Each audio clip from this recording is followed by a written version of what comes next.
एक समय की बात है, नेशिरण्य तीर्थ में शोनिका आदि 88,000 ऋषियों ने श्री सूत जी से पूछा, हे प्रभु, इस कलयुग में वेद विद्या रहित मनुष्यों को प्रभु भक्ति किस प्रकार मिल सकती है तथा उनका उद्धार कैसे होगा। हे मुनि श्रेष्ठ, कोई ऐसा तप बताइए जिससे थोड़े समय में ही पुण्य मिले और मनवांछित फल भी मिल जाए।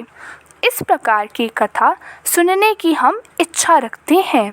सर्व शास्त्रों के ज्ञाता सूत जी बोले, हे वैष्णव में पूज्य, आप सभी ने प्राणियों के हित की बात पूछी है, इसलिए मैं एक ऐसे श्रेष्ठ व्रत को आप लोगों को बताऊंगा जिसे नारद जी ने लक्ष्मी नारायण जी से पूछा था और लक्ष्मीपति ने मुनि श्रेष्ठ नारद जी से कहा था।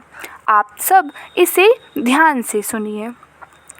एक समय की बात है, योगी राज नारद जी दूसरों के हित की इच्छा लिए अनेकों लोकों में घूमते हुए मृत्यु लोक में आ पहुँचे। यहाँ उन्होंने अनेक योनियों में जन्मे प्राय सभी मनुष्यों को अपने कर्मों द्वारा अनेकों दुखों से पीड़ित देखा। उनका दुख देख नारद जी सोचने लगे कि कैसा यत्न किया जाए जिसके करने से निश्चित रूप से मानव के दुखों का अंत हो जाए। इसी विचार पर मनन करते हुए वह विष्णु लोक में गए। वहाँ वह देवों के ईश नारायण की स्तुति करने लगे, जिनके हाथों में शंख गदा थे, गले में वरमाला पहने हुए थे।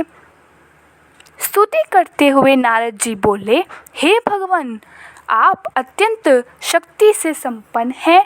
मन तथा वाणी भी आपको नहीं पा सकती है। आपका आदि मध्य तथा अंत नहीं है। निर्गुण स्वरूप सृष्टि के कारण भक्तों के दुख को दूर करने वाले हैं। आपको मेरा नमस्कार है।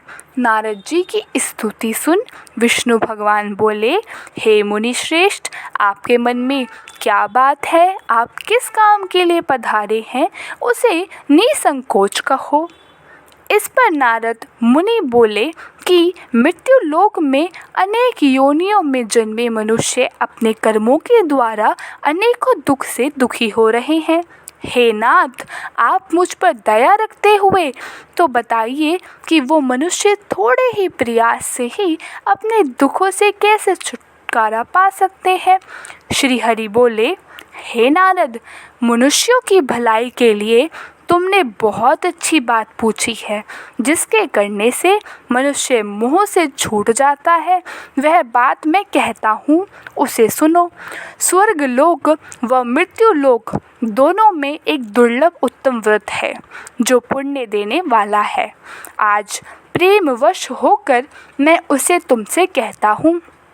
श्री सत्यनारायण भगवान का यह व्रत अच्छी तरह विधान पूर्वक करके मनुष्य तुरंत ही यहाँ सुख भोग कर मरने पर मोक्ष पाता है। श्री हरि के वचन सुन नारद जी बोले कि उस व्रत का फल क्या है और उसका विधान क्या है। यह व्रत किसने किया था, इस व्रत को किस दिन करना चाहिए, सभी कुछ विस्तार से बताएं। नारद की बात सुनकर श्री हरि बोले, दुख व शोक को दूर करने वाला, यह सभी स्थानों पर विजय दिलाने वाला है। मानव को भक्ति व श्रद्धा के साथ शाम को श्री सत्यनारायण की पूजा धर्मपरायण होकर ब्राह्मणों व बंधुओं के साथ करनी चाहिए। भक्ति भाव से ही नैवेद्य केले का फल, घी, दूध और गेहूं का आटा सवाया ले। गेहूं के स्थान पर साठी का आटा, शक्कर तथा गुड़ लेकर वह सभी भक्षण योग्य पदार्थों को मिलाकर भगवान का भोग लगाए। ब्राह्मणों सहित बंधु बांधवों को भी भोजन कराएं। उसके बाद स्वयं भोजन करे। भजन कीर्तन के साथ भगवान की भक्ति में लीन हो जाए। इस तरह से सत्यनारायण भगवान का यह व्रत करने पर मनुष्य की सारी इच्छाएं निश्चित रूप से पूरी होती है। इस कली काल अर्थात कलयुग में मृत्यु लोक में मोक्ष का यही एक सरल उपाय बताया गया है। श्री सत्यनारायण व्रत कथा का पहला अध्याय संपूर्ण। बोलिए श्री सत्यनारायण भगवान की जय। सत्यनारायण भगवान की व्रत कथा का दूसरा अध्याय।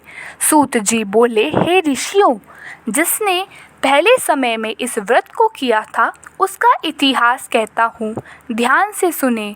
सुंदर काशीपुरी नगरी में एक अत्यंत निर्धन ब्राह्मण रहता था। भूख प्यास से परेशान वह धरती पर घूमता रहता था।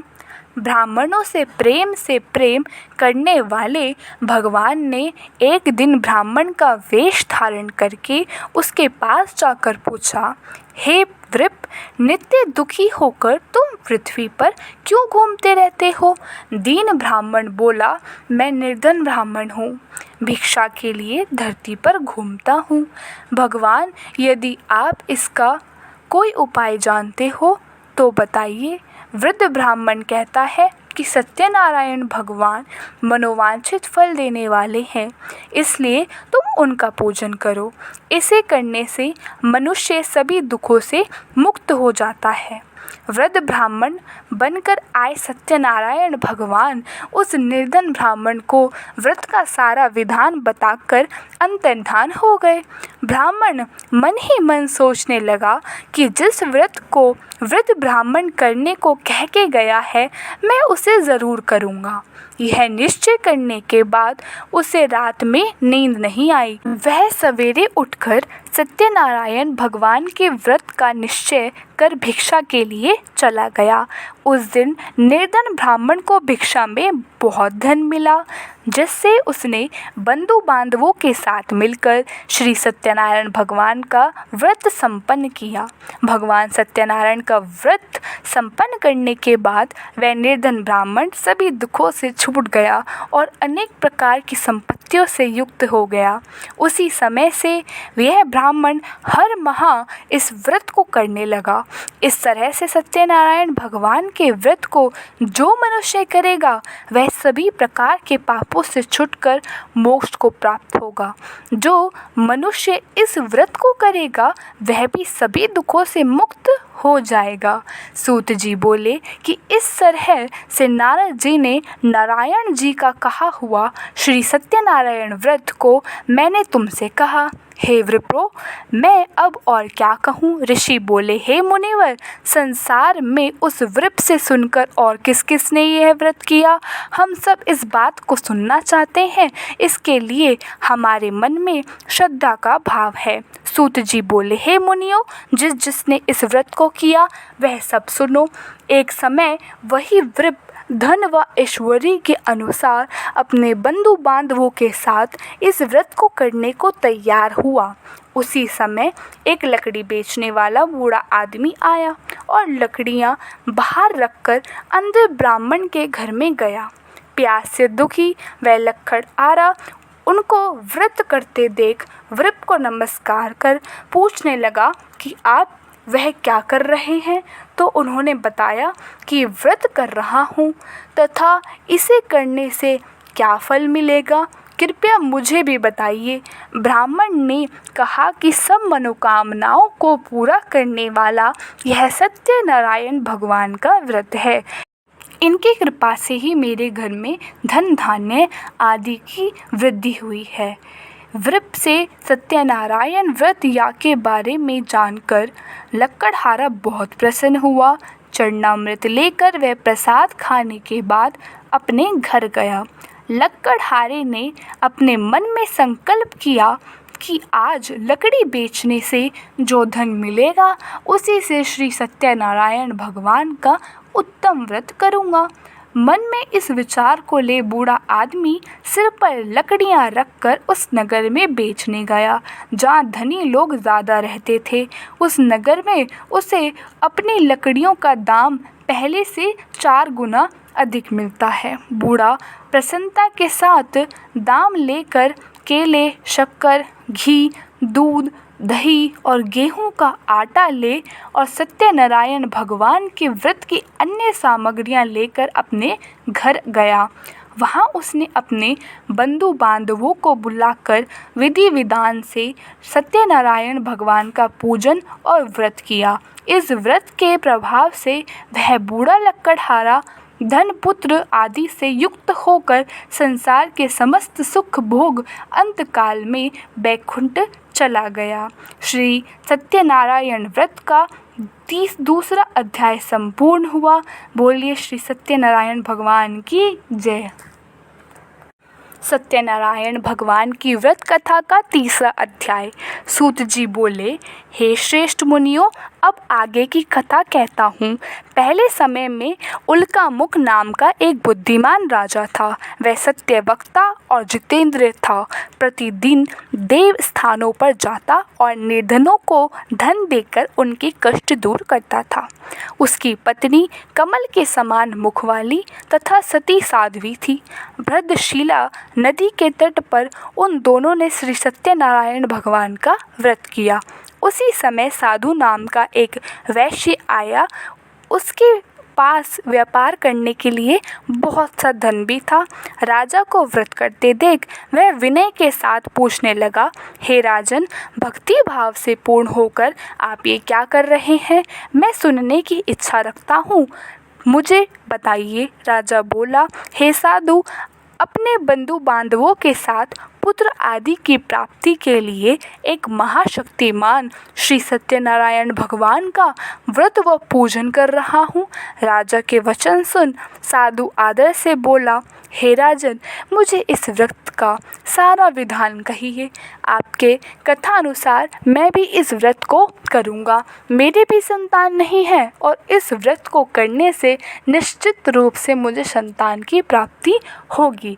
राजा से व्रत का सारा विधान सुन व्यापार से निवृत्त हो वह अपने घर गया। साधु वैश्य ने अपनी पत्नी को संतान देने वाले इस व्रत का वर्णन कह सुनाया और कहा कि जब मेरी संतान होगी तब मैं इस व्रत को करूँगा। साधु ने इस तरह के वचन अपनी पत्नी लीलावती से कहे। एक दिन लीलावती पति के साथ आनंदित हो सांसारिक धर्म में प्रवृत्त होकर सत्यनारायण भगवान की कृपा से गर्भवती हो गई। 10वें महीने में उसके गर्भ में एक सुंदर कन्या ने जन्म लिया। दिनों दिन वह ऐसे बढ़ने लगी जैसे कि शुक्ल पक्ष का चंद्रमा बढ़ता है। माता पिता ने अपनी कन्या का नाम कलावती रखा। एक दिन लीलावती ने मीठे शब्दों में अपने पति को याद दिलाया कि आपने सत्यनारायण भगवान के जिस व्रत को करने का संकल्प किया था उसे करने का समय आ गया है। आप इस व्रत को करिए। साधु बोला कि हे प्रिय, इस व्रत को मैं उसके विवाह पर करूँगा। इस प्रकार अपनी पत्नी को आश्वासन देकर वह नगर को चला गया। कलावती पिता के घर में रह वृद्धि को प्राप्त हो गई। साधु ने एक बार नगर में अपनी कन्या को सखियों के साथ देखा तो तुरंत ही दूत को बुलाया और कहा कि मेरी कन्या के योग्य वर देखकर आओ। साधु की बात सुनकर दूत कंचन नगर में पहुंचा और वहां देखभाल कर लड़की के सुयोग्य वणिक पुत्र को ले आया। सुयोग्य लड़के को देख साधु ने बंधु बांधवों को बुलाकर अपनी पुत्री का विवाह कर दिया। लेकिन दुर्भाग्य की बात ये कि साधु ने अभी भी श्री सत्यनारायण भगवान का व्रत नहीं किया। इस पर श्री भगवान क्रोधित हो गए और श्राप दिया कि साधु को अत्यधिक दुख मिले। अपने कार्य में कुशल साधु बनिया जमाई को लेकर समुद्र के पास स्थित होकर रत्नासारपुर नगर में गया। वहां जाकर दामाद ससुर दोनों मिलकर चंद्रकेतु राजा के नगर में व्यापार करने लगे। एक दिन भगवान सत्यनारायण की माया से एक चोर राजा का धन चुराकर भाग रहा था। उसने राजा के सिपाहियों को अपना पीछा करते हुए देख सारा धन वहां रख दिया जहां साधु अपने जमाई के साथ ठहरा हुआ था। राजा के सिपाहियों ने साधु वैश्य के पास सारा राजा का धन पड़ा हुआ देख तो वह ससुर जमाई दोनों को बांधकर प्रसन्नता से राजा के पास ले गए और कहा कि इन दोनों चोरों को हमने पकड़ लिया है, आप आगे की कार्यवाही की आज्ञा दे। राजा की आज्ञा से उन दोनों को कठिन कारावास में डाल दिया गया और उनका सारा धन भी उनसे छीन लिया गया। श्री सत्यनारायण भगवान से श्राप साधु की पत्नी भी बहुत दुखी हुई। घर में जो धन रखा हुआ था उसे चोर चुरा के ले गए। शारीरिक तथा मानसिक पीड़ा व भूख प्यास आदि दुख को अन्न की चिंता में कलावती के ब्राह्मण के घर गई। वहाँ उसने श्री सत्यनारायण भगवान का व्रत होते हुए देखा, फिर कथा भी सुनी। वह प्रसाद ग्रहण कर रात को घर वापसी आई। माता के कलावती से पूछा कि पुत्री, तुम कहाँ गई थी? तेरे मन में क्या है? कलावती ने अपनी माता से कहा, हे माता, मैंने एक ब्राह्मण के घर में श्री सत्यनारायण भगवान का व्रत देखा। कन्या के वचन सुन लीलावती भगवान की पूजन की तैयारी करने लग गई। लीलावती ने परिवार के सहित सत्यनारायण भगवान का पूजन किया और उनसे वर मांगा कि मेरे पति तथा जमाई शीघ्र घर आ जाए। साथ ही यह भी प्रार्थना की कि हम सबका अपराध क्षमा करे। श्री सत्यनारायण भगवान इस व्रत से संतुष्ट हो गए और राजा चंद्रकेतु को सपने में दर्शन दे कहा, हे राजन, तुम उन दोनों वैश्यों को छोड़ दो और तुमने उनका जो धन लिया है उसे वापस कर दो। अगर ऐसा नहीं किया तो मैं तुम्हारा धन, राज्य व संतान सभी नष्ट कर दूंगा। राजा को यह सब कहकर वह अंतर्धान हो गए। प्रातःकाल सभा में राजा ने अपना सपना सुनाया, फिर बोले कि वणिक पुत्रों को कैद से मुक्त कर सभा में लाओ। दोनों ने आते ही राजा को प्रणाम किया। राजा मीठी वाणी में बोला, हे महानुभावों, भाग्यवश ऐसा कठिन दुख तुम्हें प्राप्त हुआ है, लेकिन अब तुम्हें कोई भी भय नहीं है। ऐसा कह राजा ने उन दोनों को नए वस्त्र आभूषण भी पहनाए और जितना धन उनका लिया था उससे दुगना धन उन्हें वापस कर दिया। दोनों वैश्य अपने घर को चल दिए। श्री सत्यनारायण व्रत कथा का 3रा अध्याय संपूर्ण हुआ। बोलिए श्री सत्यनारायण भगवान की जय। सत्यनारायण भगवान की व्रत कथा को 4था अध्याय सुनिए। सूत जी बोले, वैश्य ने मंगलाचार कर अपनी यात्रा आरंभ की और अपने नगर की ओर चल दिया। उनके थोड़ी दूर जाने पर एक दंडी वेशधारी श्री सत्यनारायण ने उनसे पूछा, हे साधु, तेरी नाव में क्या है? अभिवाणी वणिक हंसता हुआ बोला, हे दंडी, आप क्यों पूछते हो? क्या धन लेने की इच्छा है? मेरी नाव में तो बेल व पत्ते भरे हुए हैं। वैश्य के कठोर वचन सुन भगवान बोले, तुम्हारा वचन सत्य हो। दंडी ऐसा वचन कह वहाँ से दूर चले गए। कुछ देर जाकर समुद्र के किनारे बैठ गए। दंडी के जाने के बाद साधु वैश्य ने नित्य क्रिया के पश्चात नाव को ऊंची उठते देखकर अचंबा माना और नाव में बेल पत्ते आदि देख वह मूर्छित हो जमीन पर गिर पड़ा। मूर्छा खुलने पर वह अत्यंत शोक में डूब गया।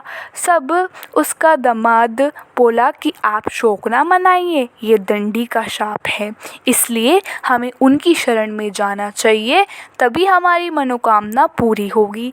दामाद की बात सुनकर वह दंडी के पास पहुँचे और अत्यंत भक्ति भाव नमस्कार के बोले, मैंने आपसे जो जो असत्य वचन कहे थे उनके लिए मुझे क्षमा कर दीजिए। ऐसा कह कहकर महान शोकातुर हो रोने लगा। तब दंडी भगवान बोले, हे वणिक पुत्र, मेरी आज्ञा से बार बार तुम्हें दुख प्राप्त हुआ है, तू मेरी पूजा से विमुख हुआ। साधु बोला, हे भगवान, आपकी माया से ब्रह्मा आदि देवता भी आपके रूप को नहीं जानते, तब मैं अज्ञानी कैसे जान सकता हूँ? आप प्रसन्न हुइए। अब मैं सामर्थ्य के अनुसार आपकी पूजा करूँगा। मेरी रक्षा करो, पहले के समान नौका में धन भर दो। साधु वैश्य के भक्ति पूर्वक वचन सुनकर भगवान प्रसन्न हो गए और उसकी इच्छा अनुसार वरदान देकर अंतर्ध्यान हो गए। ससुर जमाई जब नाव पर आए तो नाव धन से भरी हुई थी। फिर अपने साथियों के साथ सत्यनारायण भगवान का पूजन कर अपने नगर को चल दिया। जब नगर के नज़दीक पहुँचे तो दूत को घर पर खबर करने के लिए भेज दिया। दूत साधु की पत्नी को प्रणाम कर कहता है कि मालिक अपने दामाद सहित नगर के निकट आ गए हैं। दूत की बात सुन साधु की पत्नी लीलावती ने बड़े हर्ष के साथ सत्यनारायण भगवान का पूजन कर अपनी पुत्री कलावती से कहा कि मैं अपने पति के दर्शन को जाती हूँ, तू कार्य पूर्ण कर शीघ्र आ जा। माता के वचन सुन कलावती जल्दी में प्रसाद छोड़ अपने पति के पास चली गई। प्रसाद की अवज्ञा के कारण सत्यनारायण भगवान रुष्ट हो गए और नाव सहित उसके पति को पानी में डुबो दिया। कलावती अपने पति को वहां ना पाकर रोती हुई जमीन पर गिर गई। नौका को डूबा हुआ देख वह कन्या को रोता देख साधु दुखी होकर बोला, हे प्रभु, मुझसे तथा मेरे परिवार से जो भूल हुई है उसे क्षमा करे। साधु के दीन वचन सुनकर श्री सत्यनारायण भगवान प्रसन्न हो गए और आकाशवाणी हुई, हे साधु, तेरी कन्या मेरे प्रसाद को छोड़कर आई है, इसलिए उसका पति अदृश्य हो गया है। यदि वह घर जाकर प्रसाद खाकर लौटती है तो इसे इसका पति अवश्य मिलेगा। ऐसी आकाशवाणी सुन कलावती घर पहुंचकर प्रसाद खाती है और फिर आकर अपने पति के दर्शन करती है। उसके बाद साधु सहित श्री सत्यनारायण भगवान का विधि विधान से पूजन करता है। इस लोक का सुख भोग वह अंत में स्वर्ग को जाता है। श्री सत्यनारायण व्रत कथा का 4था अध्याय संपूर्ण हुआ। बोलिए श्री सत्यनारायण भगवान की जय। सत्यनारायण भगवान की व्रत कथा का 5वां अध्याय। सूत जी बोले, हे ऋषियों, मैं और भी एक कथा सुनाता हूँ, उसे ध्यान पूर्वक सुनो। प्रजा पालन में लीन धुंधज नाम का एक राजा था। उसने श्री भगवान का प्रसाद त्याग कर बहुत ही दुख सहन किया। एक बार वन में जाकर वन्य पशुओं को मारकर वह बड़ के पेड़ के नीचे आया। वहां उसने ग्वालों को भक्ति भाव से अपने बांधुओं सहित सत्यनारायण भगवान का पूजन करते देखा। अभिमानवश राजा ने उन्हें देखकर भी पूछा स्थान में नहीं गया और ना ही उसने भगवान को नमस्कार किया। ग्वालों ने राजा को प्रसाद दिया, लेकिन उसने वह प्रसाद नहीं खाया और प्रसाद को वहीं छोड़ वह अपने नगर को चला गया। जब वह नगर में पहुंचा तो वहां सब कुछ तहस नहस हुआ पाया, तो वह शीघ्र ही समझ गया कि यह सब भगवान ने ही किया है। वह दोबारा ग्वालों के पास पहुंचा, विधि पूर्वक पूजा करके प्रसाद खाया तो सत्यनारायण भगवान की कृपा से सब कुछ पहले जैसा हो गया। दीर्घ काल तक सुख भोगने के बाद मरणोपरांत उसे स्वर्गलोक की प्राप्ति हुई। जो मनुष्य परम दुर्लभ इस व्रत को करेगा वो भगवान सत्यनारायण की अनुकंपा से उसे धन धान्य की प्राप्ति होगी, निर्धन धनी हो जाता है और भय मुक्त हो जीवन जीता है। संतानहीन मनुष्य को संतान का सुख मिलता है और सारे मनोरथ पूर्ण होने पर मानव अंतकाल में वैकुंठ को जाता है। सूत जी बोले, जिन्होंने पहले इस व्रत को किया है मैं उनके दूसरे जन्म की कथा कहता हूँ। व्रत शतानंद ब्राह्मण ने सुदामा का जन्म लेकर मोक्ष की प्राप्ति की। लकड़हारे ने अगले जन्म में निषाद बनकर मोक्ष प्राप्त किया। उल्का मुख नाम का राजा दशरथ होकर वैकुंठ को गया। साधु नाम के वैश्य ने मोर ध्वज बनकर अपने पुत्र को आरे से चीर कर मोक्ष पाया। महाराजा तुंगध्वज ने स्वयंभू होकर भगवान में भक्ति युक्त हो कर्म कर मोक्ष पाया। श्री सत्यनारायण व्रत कथा का 5वां अध्याय पूर्ण हुआ। बोलिए श्री सत्यनारायण भगवान की जय।